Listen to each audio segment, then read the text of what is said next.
खबर मिले, लेकिन वो दुखद खबर मिल गई। जी। मैंने आपसे पहले भी जब बात की थी तो मैंने अपना जो मेरा शक था और जो मेरे को आशंका थी, मैंने आपको पहले बोला था कि ये जो इस किस्म के हेलीकॉप्टर क्रैश होते हैं उसमें जनरली सर्वाइवल की बहुत कम उम्मीद होती है। जी और इनको तो 80% बर्न हो गया था। तो जय जी, ऐसा है कि वो जो इसीलिए आपने देखा होगा और अब तो न्यूज कंफर्म हो गई है कि जनरल रावत साहब नहीं रहे सीडीएस, जी और 14 लोग सभी की मृत्यु हो चुकी है और उनके शव भी इस बुरी तरह से जल गए हैं सभी के कि उनका डीएनए टेस्ट करा के यानी उनको आइडेंटिफाई करना भी मुश्किल है। जी हेलो। जी, आपकी आवाज आ रही है सर, आप बोलिए। हाँ, तो मैंने तो आपसे दोपहर में भी इस बात का आशंका जाहिर की थी कि ये जिस किस्म का हेलीकॉप्टर क्रैश है उसमें सर्वाइवल के बहुत कम चांसेस होते हैं।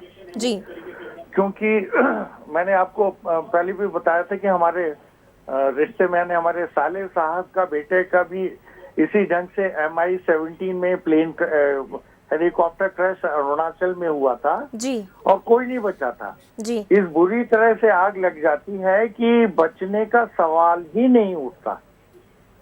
ये तो गवर्नमेंट ने इतना लेट इसलिए डिक्लेयर किया है कि वो मतलब चाह रहे होंगे कि किसी तरीके से शायद बच गए, या बर्न इंजरीज 80% में उनके सारे कपड़े तो शरीर के साथ चिपक गए, है ना। जी तो और ये बहुत दुखद समाचार है, बहुत ही दुखद है, अत्यंत दुखद है, पीड़ादायक है ये समाचार।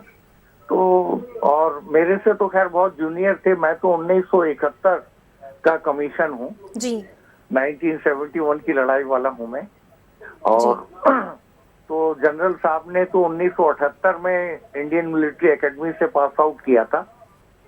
1978 यानी 1978 में, तब मैं नेशनल डिफेंस एकेडमी खड़कवासला में इंस्ट्रक्टर होता था। जी मैं 1977 से लेके 1980 तक, जब जनरल साहब एकेडमी में रहे होंगे, तो तब ये इंडियन मिलिट्री एकेडमी देहरादून में थे।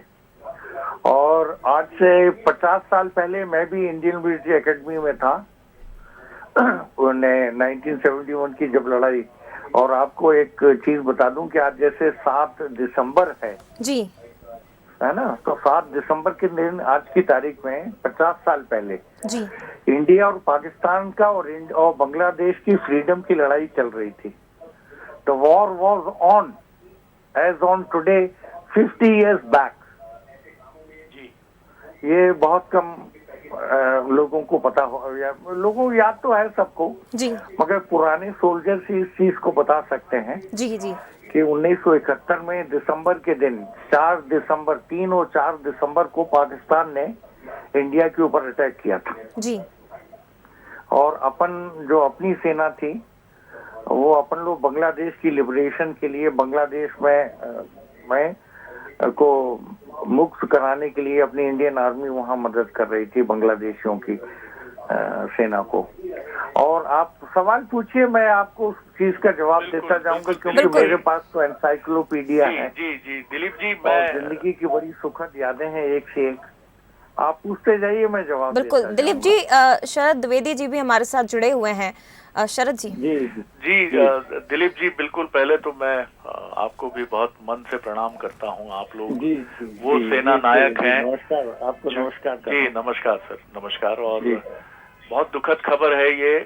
क्या कभी आप बिल्कुल आपसे काफी जूनियर रहे जनरल विपिन रावत, क्या कभी कोई ऐसा मौका आया कि क्योंकि 71 के बाद जब आप खड़कवासला में इंस्ट्रक्टर के तौर पर पोस्टिंग थी आपकी, कभी रूबरू हुए हो आप? नेशनल डिफेंस एकेडमी खड़कवासला में था और ये जनरल विपिन रावत तब तक मतलब खड़कवासला से निकल चुके थे। अच्छा, निकल पास आउट होके ये इंडियन मिलिट्री एकेडमी जा चुके थे। जी। क्योंकि मैंने 1977 जुलाई में ज्वाइन किया था एनडीए खड़कवासला। 77, 78, 79, 80 जी तक। और मेरे कोर्समेट हुआ करते थे जो चीफ ऑफ आर्मी स्टाफ थे जनरल विक्रम सिंह। जी जनरल रावत के पहले अगर आपको याद होगा एक जनरल सोहाग हुए हैं, yes yes sir, chief of the army staff. उसके पहले जो chief of the army staff थे जनरल विक्रम सिंह सरदार, 6 सिखलाई के थे वो मेरे कोर्समेट थे और हम लोग ने देहरादून में इंडियन ब्रिटिश एकेडमी में साथ साथ ट्रेनिंग की हुई थी। और उसके पहले जो चीफ ऑफ आर्मी स्टाफ थे general VK Singh ji, general VK, जो आजकल राज्य मंत्री हैं मोदी जी के कैबिनेट में। जी हेलो, जी जी जी जी, जो विदेश मंत्री भी रहे, बिल्कुल, वो और हम एक जमाने में हम लोग कैप्टन साथ साथ होते थे। जी जी जी जी। मुझे सर ये तो बताइए कि ये जो एक सीडीएस का पद हमने जनवरी 2020 में देखा।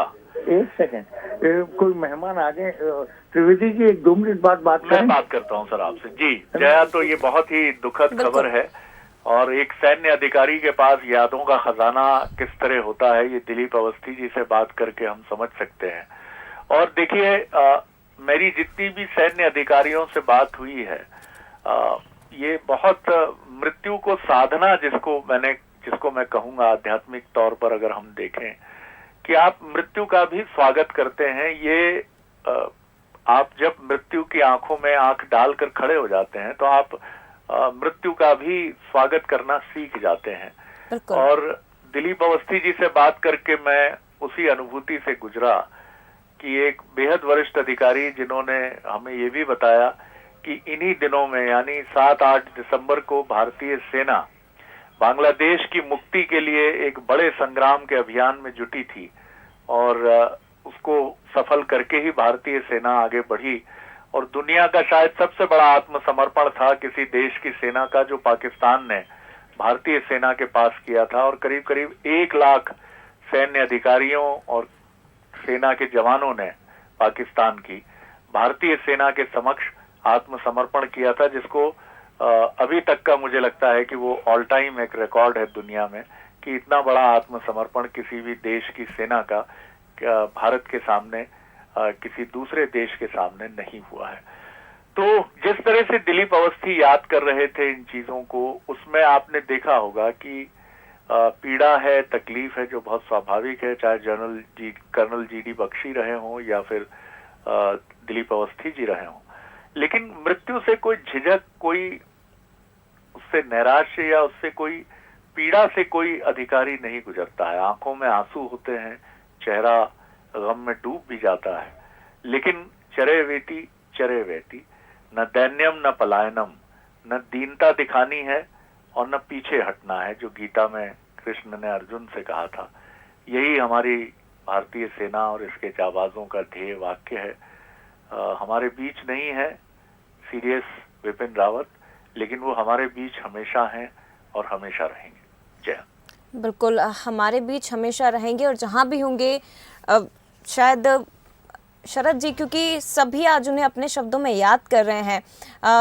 राहुल गांधी की बात की जाए तो उन्होंने ट्वीट के जरिए श्रद्धांजलि दी है। प्रधानमंत्री नरेंद्र मोदी ने भी विपिन रावत के दुखद निधन पर शोक व्यक्त किया है। उन्होंने कहा है कि वो सच्चे देशभक्त थे, वो एक योद्धा थे, लड़े वो, और उनके जाने से गहरा धक्का लगा है।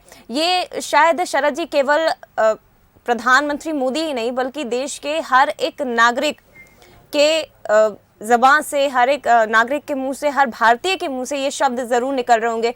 सर, मैं लौटूंगी आपके पास, एक बार फिर से हम अपने दर्शकों को बता देते हैं। प्रधानमंत्री नरेंद्र मोदी ने ये ट्वीट किया है और भारत के पहले सीडीएस के रूप में जनरल रावत ने रक्षा सुधारों सहित हमारे सशस्त्र बलों से संबंधित विभिन्न पहलुओं पर काम किया और उन्होंने अपने शब्दों में श्रद्धांजलि दी है। जनरल विपिन रावत को उनके जाने से गहरा धक्का लगा है, प्रधानमंत्री मोदी ने ये कहा है और दुख जताया है इस हादसे पर। जो हादसा हुआ,